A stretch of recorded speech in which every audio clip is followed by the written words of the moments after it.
Hello everyone, it's Makeda Voletta again. I just did a video on my other Instagram page at Nani Eggs, talking about how to choose an egg. And I decided to do the second video on this page since I have a much larger following on this Renaissance Amazon Instagram page. So in this video, I want to talk about myths, okay? Myths around working with Nani Eggs, which are also known as Yoni Eggs. I call them Nani Eggs because Yoni is a Sanskrit term that doesn't resonate with me. Nothing Sanskrit resonates with me. Punani or Puanani means sacred flower in the Hawaiian language. That resonates with me a lot more. I tend to resonate a lot more with African and indigenous, like Native American, Polynesian stuff than I do with India.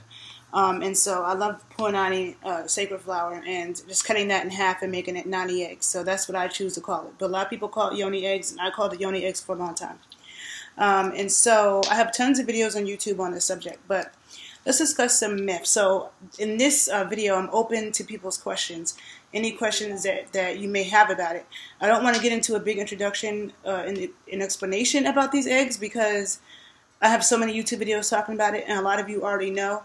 So if you don't know, or you need like background basic information, just go look on my YouTube pages, The Body Scientist 81 and the Renaissance Amazon, and I have tons of videos. So basically, in a quick, a quick explanation. Hey, Nikki. Nani eggs are stone crystal eggs that women use internally in the vaginal canal to help strengthen the muscles of the pelvic floor. Not just the vaginal muscles, but the muscles of the pelvic floor, and to get more control over it and increase sensitivity. So it does all of those things. A lot of people, hear about Kegels, and I did a video about how Kegels can cause imbalances, and I wasn't able to save that video, so I'm going to do it again at some point. But Kegels are not enough, okay? Kegels can cause imbalances, and they're not enough. Unfortunately, in the fitness industry, nobody really talks about strengthening the pelvic floor. People are obsessed about talking about the core, and they think of it as just the abs. The core muscles are all the muscles that cross the hips.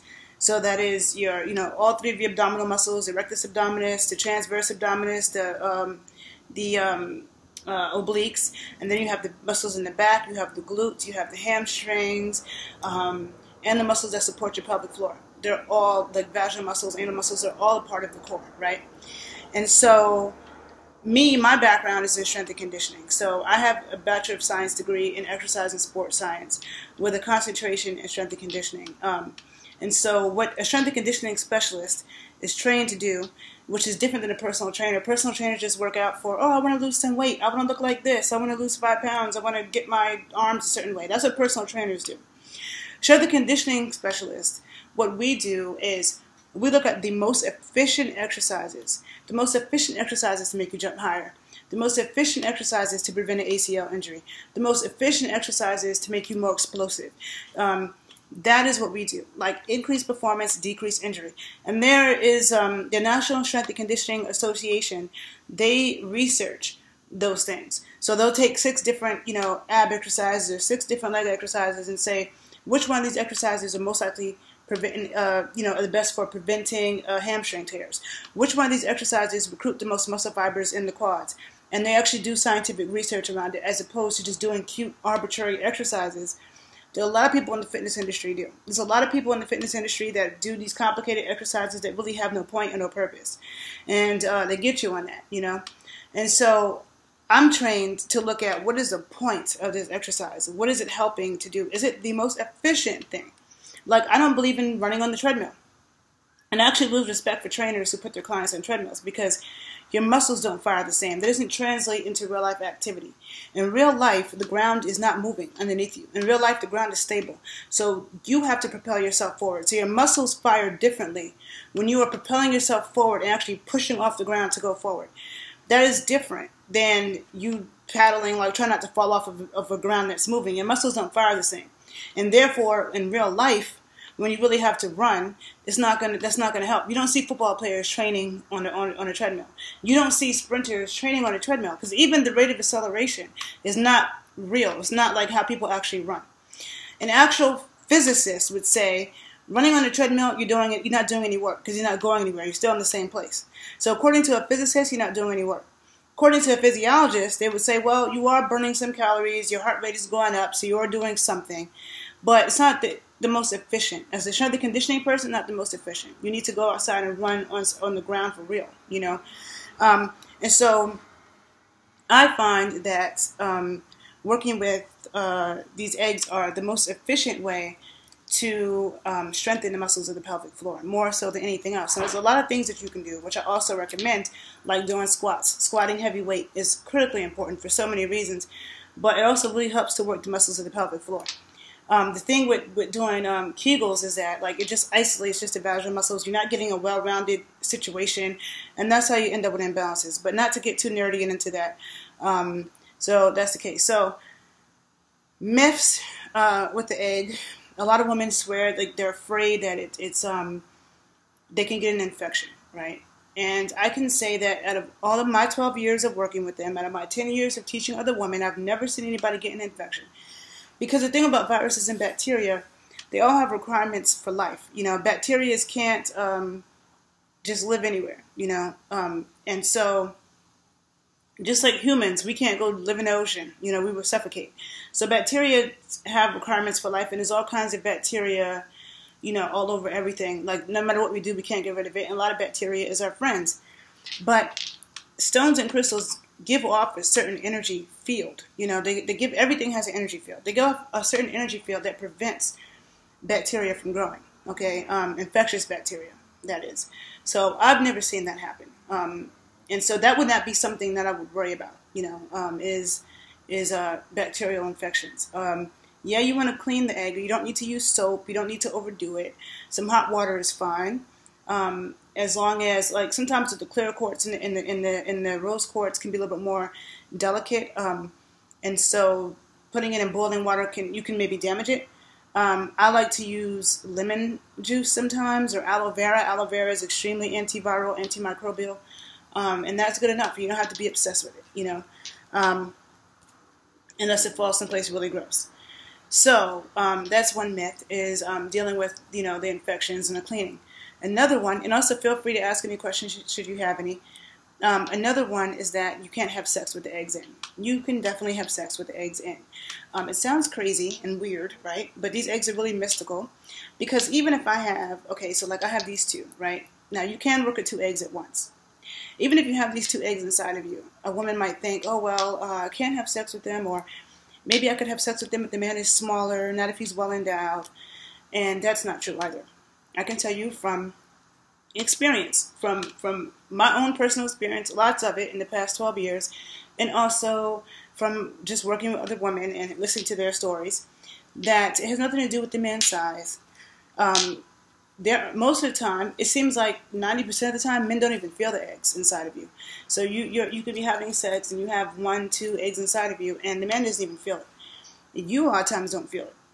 Sometimes when the men do feel it, what they say is that they feel like they'll feel like a, you know, rubbing up against them, but it's not necessarily pleasurable or non-pleasurable. They just feel it. Sometimes, in very rare cases, men will say it's uncomfortable for them. And of course, if it's uncomfortable, you want to take it out because you don't want him to be uncomfortable. But that's extremely rare, but that can happen.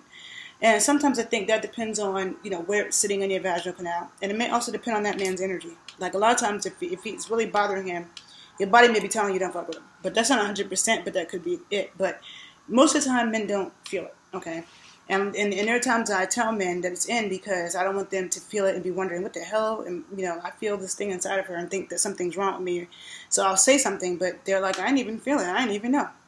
Now, the vaginal canal is, you know, ridges. You know, it has ridges of it. So my own theory, because I never put a camera up there, I would think that maybe it's like going into like one of those little ridges, and you would think that the egg was going to hit your cervix or something, but it doesn't. You know, I've never heard that happen. That's never happened to me, and I've never heard that happen. So it just kind of goes to the side, you know. And there are men who are very well endowed who don't feel it at all, and you don't feel it, and it's fine. Then there are men who are not that well endowed, and they do feel it. So it really has nothing to do with his size. So that is a big myth in itself. And I say, don't do anything you don't want to do. If you don't want to do that or try it, then don't. But if you do, then go ahead. If you feel compelled to do it, go ahead. Because I've had sex with different sizes, multiple eggs, different, it's not 85% of the time the person doesn't feel it or care, Another myth is that if you work with a larger size, like this is a large, I've showed this before, this is a large, this is a medium. Some women think, oh, if I work with the larger one, it's going to stretch me out. Another myth. No. Our vaginal canals are meant to be elastic. So if you put this in and you take it out, you're still going to be tight, right? It doesn't really matter. Now, but it's good to work with different sizes because if you're able to be tight around this one, you also want to have strength and tightness with the larger one too. Like you want to have strength in different positions. It's the same thing that's true with other exercises. Like you want to do different kinds of squats. You want to do deep squats. You want to do back squats. You want to do front squats. You want to, you could work your shoulders this way. But then do you have shoulder strength if you just come straight up? You want to have strength in different planes of motion. You want to work your muscles in different ways. And so it's good to work with different sizes, to challenge your muscles in different ways and to build strength in different positions and in different places. And because they help with elasticity in the vagina, not just making it tight, but elasticity, meaning that it can stretch out and go back. So that's another myth, is that working on a large one is going to stretch you out. Total myth. So someone asks us to get lost inside of you. No. Well, in the sense of you may not know where it is, because it takes time and increased sensitivity, and this is what I teach in my classes. Like the exercises that I teach help women to become more sensitive, to be able to sense it, to be able to feel where it is, to be able to work the muscles, to move it. So as you get increased sensitivity, you're able to be like, just tune in and be like, where is it inside of me? And you can tune in and find that. That comes with increased sensitivity. Most women, I'm not going to say all because I've seen a lot of things, most women cannot tell that at first. But it's not lost, like it's not going to get lost in the sense that like you have to go to a doctor to find it because you don't know what happened to it. That's not going to happen. The vaginal canal is a one-way street, so it's not going to go up into your cervix, into your uterus. That's not going to happen. How does it stay in one place? Well, it doesn't necessarily stay in one place. It moves around. But, and that is something that you may not even be aware of. So what I mean is, you could put two of them inside of you, right? Which is like, I want to say it's more advanced, but I've also seen women put two in from day one, but it's kind of like a little bit more advanced, but, So let's say you have two of them, right? Let's say I put this one in first, and then I have this one. So I have them inside of me, green first, and then the golden tiger's eye, right? You could put it in like this, and the large side is facing up, because that's how you want to insert it. Large side up, small side down. And I remember I learned that from the Taoists, and I wondered why that was. And so one day I just put it in the opposite way, and I felt like I could feel energy shooting up into my uterus. I feel like the reason why you put it that way, the big side up, is because the point of a crystal shoots energy. So I think of it like the energy is being shot down into the earth, which grounds you, as opposed to having it going up, right? Okay, I'm going to answer that question. So you could put them in this way, right? And then when it's time to take them out, they might come out like this. Like all of a sudden this one is on the bottom, and it flipped over, and you weren't even doing anything. And you're like, how the hell did they switch positions? And they flipped and everything, and you weren't even conscious of it. You didn't try to do it. It just happened. So that can happen. So it doesn't stay in one place. They definitely move around. They stimulate. We have sexual reflexology points in our vaginal canal. It's working with them. The eggs do a lot of things that you're not aware of. And so it does move around. So it doesn't stay in one place. How does it stay inside of you? That has to do with your vaginal muscle strength. Just like with tampons. You put a tampon in, it stays inside, or at least it should. If it doesn't, then you really need to work on your strength, okay? And that is something that you will build over time regardless. Like if you put it in and it just falls right out, then you can practice sleeping with it. You can sleep with it. Your muscles work with it in your sleep. You can practice just sitting there for a few hours a day, just squeezing. And for a few minutes a day squeezing, and you'll quickly build up strength, but it should stay in. And then somebody asked, what is the benefits of having sex with it? Well, I've heard some women say that they felt closer to their partner. For me, when I first did it, it wasn't like I was looking for benefits. It was just inside of me, and like I might have forgot that it was inside of me because, hold on, what did somebody say? Okay, so I might have forgot that was inside of me, and then I have sex, and I'm like, oh yeah, my eggs were inside, so I just forgot. You know, that might have been how I discovered it. I don't know if I tried to do that on purpose. It was so long ago, I don't remember. But in working with women, I've heard some women say that they felt a deeper connection. That they felt a deeper connection to their partners when having sex with the egg inside them, especially rose quartz. Also, you know, size does matter, even though people don't want to hear that. It does, and just like with other muscles in the body, you know, when they get too tight, you want to stretch them. You know, you don't want to keep getting tight, tight, tight. You want some stretch. You know, you want that balance of stretch and strength.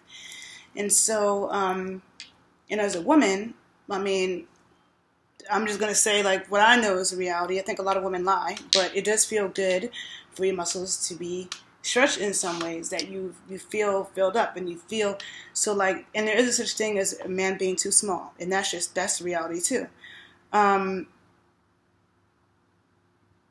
Sorry, do I talk on, okay, I see people's questions. Okay, so let me go back to what I was saying. So if a man is like really small, right? Let's say you're with a man and you love this man and you're like, damn, I can't really, like, he is kind of small. There are a lot of sexual educators that say that that's not true. There's no such thing as that, but it is true. Okay, it is true. Any woman who's telling you the truth about sex will tell you there is such thing as penises that are just too small. And any man who is well endowed, he knows that because he's lived a certain life where he's seen that reality. So, but having eggs inside of you, if you could be in love with a man and you're like, you know, you wish he was a little bit bigger or something, and the eggs, having sex with the eggs in can help, like, you know, I don't want to say take up space, but it's because you can also have sex with a man who's really well endowed or you don't feel it. But if a man is smaller, you're focused on squeezing more, squeezing, so you can feel him, right? Even if you're already tight, you know, there's still men who you just don't, like, you know, you're not getting that stretch, or you have sex with a man who's, if your vaginal muscles are tighter and you're having sex with a man who's more well endowed, a lot of times you have to think about relaxing, you know, you have to think about relaxing, not tensing up because it won't work and it will hurt. But if he's smaller, you're thinking about tensing up more so you can feel. So having sex with the eggs in, if he's smaller, that can help with that, you know. So it's just a whole bunch of muscle science with that. But other than that, like, a lot of times when I just have men because they're just in, then I feel like taking them out. But there are times that I do take them out, you know. That's that question. I do have videos for men on YouTube. I'm trying to see, what other questions did I get? What are the benefits of using the eggs inside of you? There's many. I have YouTube videos about that. There's many. I think I talked about it in the beginning. It helps to strengthen your muscles, helps to make them more elastic. It helps to strengthen your pelvic floor.